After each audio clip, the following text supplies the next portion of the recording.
হচ্ছে আচরণগত কথা বলছেন, কিন্তু আচরণগত। মাহফুজ বলেছিলেন যে রাজনৈতিক দলের কথা বলেছেন। রাজনৈতিকভাবে তো আমরা গত নির্বাচনে আওয়ামী লীগ ছিল, সিরিয়াসলি ছিল, এখনো আছে। তো নির্বাচনে কিভাবে ছিল? তারা প্রার্থী হতে পারে নাই, তারা ভোট তো দিতে পেরেছে, একদিক। দ্বিতীয় দিক হচ্ছে তাদের ভোট খুব দামি ভোট ছিল গত নির্বাচনে।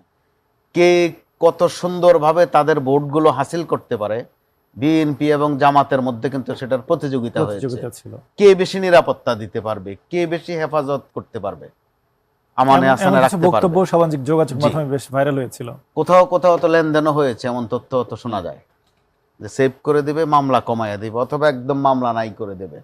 তো তার মানে কি, আওয়ামী লীগের অনুসারী বরং সংখ্যায় আরো বেড়েছে। যারা অনুসারী ছিল তারা তো আছেই, তাদেরকে হাসিল করার জন্য আরো যোগ হয়েছে। তার মানে সংখ্যাগত দিক থেকে আওয়ামী লীগ আরো বেড়েছে। তো বাকিটা হয়তো আমরা ভালোভাবে উপলব্ধি করতে পারবো সামনে স্থানীয় সরকার নির্বাচনে।